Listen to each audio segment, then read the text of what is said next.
तक हम आएंगे तब तक मार्केट सेल हो जाएगी। 1CP मॉड्यूल में कल मैंने आपको हैंगिंग मैन के बारे में बताया था, आज मैं इन्वर्टेड हैमर के बारे में आपको एक्सप्लेन करूँगा। ठीक है,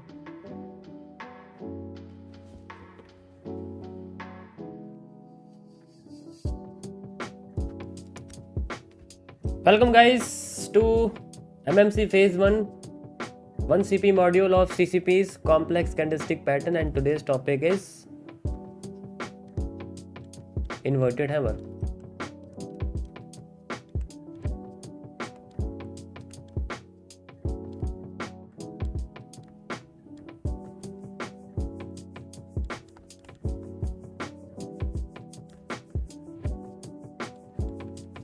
सॉरी, मैं थोड़ा सा धीरे लिख रहा हूँ और बोल रहा हूँ। ठीक है, कभी कभी कंडीशन डाउन हो जाती है।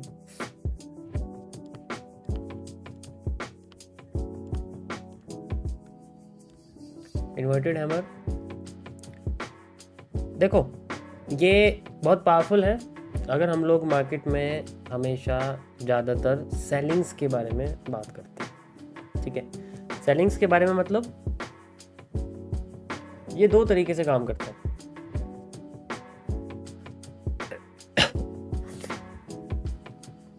सबसे पहले तो ये तब बनता है जब मार्केट एकदम से जब ओपन होती है, ओपन होके पहले ऊपर चली जाती है। ठीक है, ऊपर जाने के बाद फिर एकदम से नीचे आ जाती है, तो ऊपर विक बसती है और नीचे बॉडी। तो जब ऊपर जाती है तो इसकी बॉडी ग्रीन हो जाती है, और जब थोड़ी सी नीचे आती है तो उसकी बॉडी थोड़ी सी ग्रीन बसती है।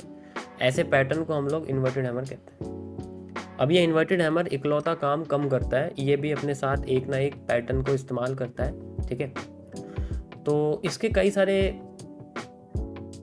एरिया हैं, बाकी तो इसका सबसे इम्पोर्टेंट इसके की लेवल्स ही हैं, वही सबसे इम्पोर्टेंट रहेंगे। ठीक है, की लेवल्स रहेंगे सबसे इम्पोर्टेंट।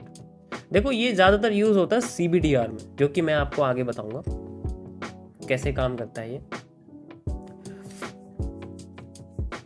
इन्वर्टेड हैमर को हम लोग सबसे पहले इस्तेमाल करते हैं मारुबोजू के साथ, जिसे हम लोग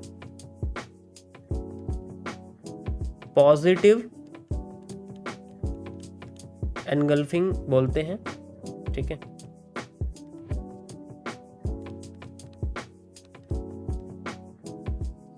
पॉजिटिव एनगल्फिंग। अब ये पॉजिटिव एनगल्फिंग क्या है?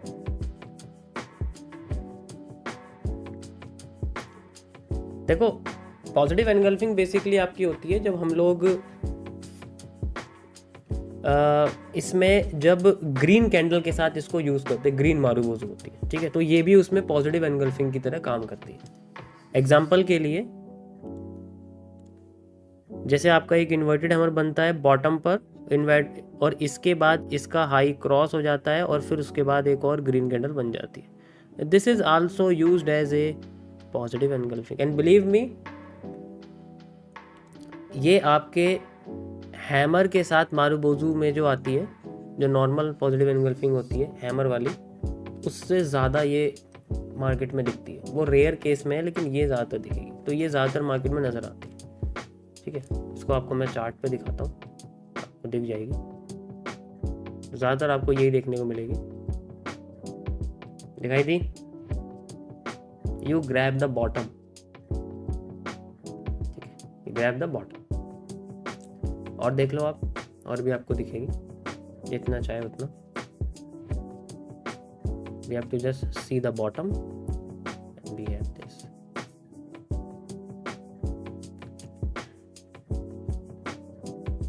ये देखो, लोकेशन मैटर करती है, मैटर करती रहेगी हमेशा, ऐसा नहीं है। ऐसे कहीं भी देखोगे तो फिर इंडिकेटर में आप में कोई फर्क नहीं है। ये बुलिश जोन को निकालता है।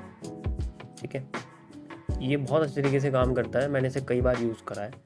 सेकंड हमारे पास आता है इसी का ही एक और पार्ट, जिसे हम लोग बोलते हैं बियरिश एनगल्फिंग। ठीक है, one of the most powerful bearish engulfing pattern है जब इन्वर्टेड हैमर कंबाइंड हो जाता है एक रेड मारुबोजू के साथ। ठीक है, जब इन्वर्टेड हैमर कंबाइन हो जाता है एक रेड मारुबोजू के साथ, तब इसको हम लोग बियरिश एनगल्फिंग कहते हैं। और ये सबसे पावरफुल पैटर्न है, इसे कभी कोई बीट नहीं कर सकता। ठीक है, इससे पावरफुल नहीं है कुछ बेयरिश पैटर्न्स में, इससे पावरफुल नहीं। If we want to just use the candlestick pattern at the resistance, then this is the one of the most powerful bearish engulfing pattern. मैं आपको इसे चार्ट पे दिखाता हूँ। यू कैन सी, ये देखो लोकेशन आपको दिख ही रही है यहाँ पर। ठीक है, डिमांड पूरी हो गई है और हम टॉप पे चलते हैं थोड़ा सा। लेट्स सी, किसी में भी देख लो आप, जरूरी नहीं है मैं आपको इसमें दिखा रहा हूँ, गोल्ड में देख लो, उसमें भी क्या फर्क पड़ रहा है। You can see like this at the top, देखना ही तो इनको सही जगह पे होता है बस।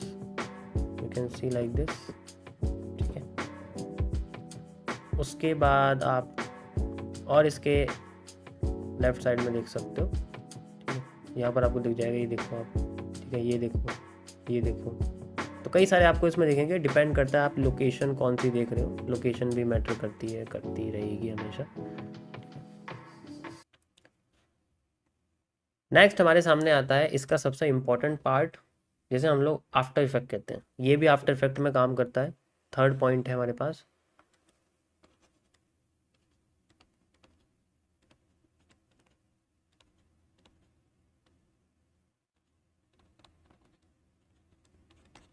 मतलब जब इन्वर्टेड हैमर फेल हो जाता है तो उसके बाद एक और इन्वर्टेड हैमर बन जाता है, डेट्स इट। कोई इसमें ज़्यादा साइंस नहीं है। एक इन्वर्टेड हैमर अगर फेल होता है, अगर मार्केट ऐसे बन रही है, नीचे चली गई, ठीक है, मान लो हमारा कोई भी बेरिश एनगल्फिंग फेल हो गई, वैसे तो ज़्यादातर होती नहीं है अगर सही जगह पे देखोगे। ठीक है, थोड़ा बहुत मूव देगी और उसके बाद मार्केट ऊपर जाती है, एंड देन ऊपर जाके फिर बाद में अपने आप को इन्वर्टेड हैमर बना देती है। ठीक है, तो इस केस में हम लोग इसको आफ्टर इफेक्ट कहते हैं। सेम कैंडल फेक होके दोबारा बन जाती है। You can see like this. कई बार मैंने यूज़ किया है हैमर का और हैंगिंग मैन का। इन्वर्टेड हैमर इस तरीके से काम करता है। इसके लिए मैं आपको ये करके दिखाता हूँ कैसे दिखेगा। लेट्स सी कहाँ हमें इन्वर्टेड हैमर फेल होकर के काम करते हुए दिखता है।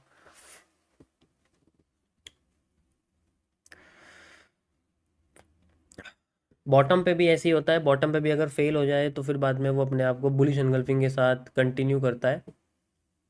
ओके, सो लेट्स सी कहाँ दिखेगा हमें, यहाँ तो नहीं दिख रहा है।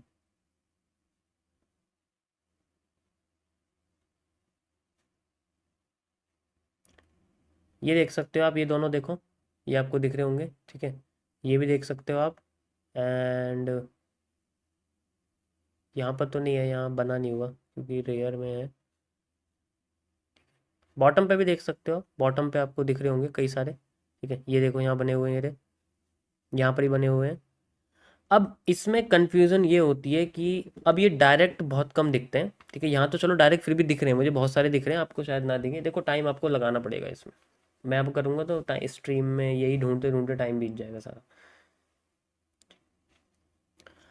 अब ये है कि जो इन्वर्टेड हैमर है ये ज़्यादातर केसेस में छुपा हुआ रहता है।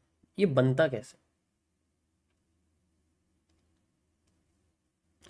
अगर हमारे पास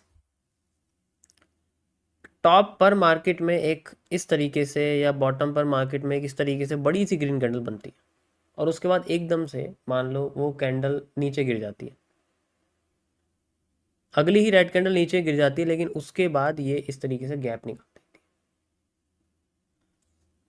है। ये ग्रीन कैंडल होती है, ये आपकी रेड कैंडल होती है। ओके, दोनों को कंबाइन कर देते तो नीचे का हिस्सा हमें निकल के दिखता है ग्रीन बॉडी में इस तरीके से, एंड पूरी हमारे पास। तो अगर ये पैटर्न भी आ रहा है, this pattern is also known as the page inverted hammer. ज़्यादातर ये तब बनता है जब कोई ब्रेक ऑफ स्ट्रक्चर टूट जाए और मार्केट रिवर्स करना शुरू करे, कोई ब्रेकआउट टूट जाए, ब्रेकडाउन हो जाए, तब ये बनता है लोगों को फेक आउट दिखाने के लिए।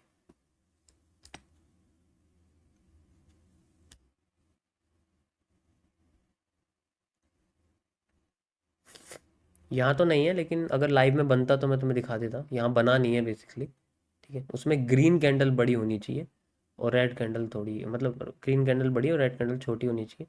ये तो चलो आपके सामने नॉर्मल बना हुआ है, कंबाइन करके देखते हैं कोई दिखता है या नहीं। green and red.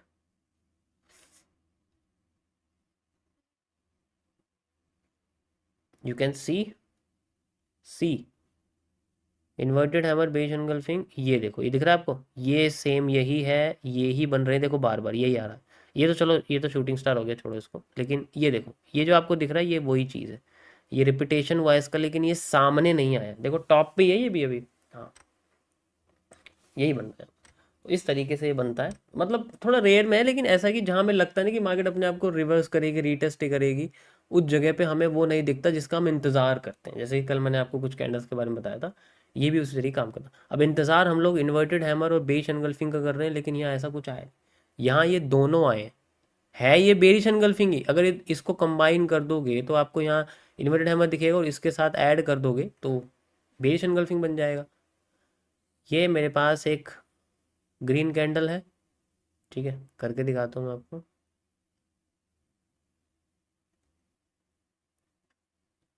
ये एक रेड कैंडल है,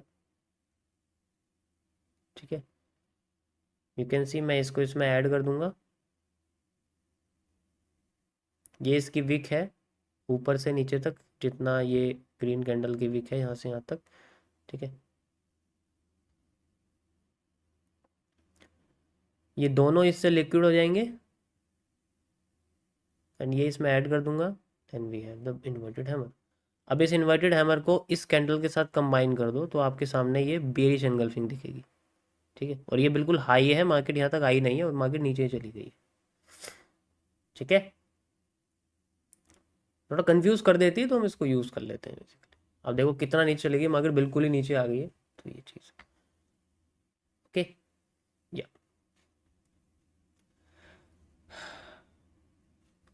अब इसका इस्तेमाल करते हैं हम लोग और भी कई सारी चीज़ों में, जिनमें हम लोग, मैं आपको शुरुआत में ही बता रहा था इन्वर्टेड हैमर को, जिसे हम लोग इस्तेमाल करते हैं CBDR में।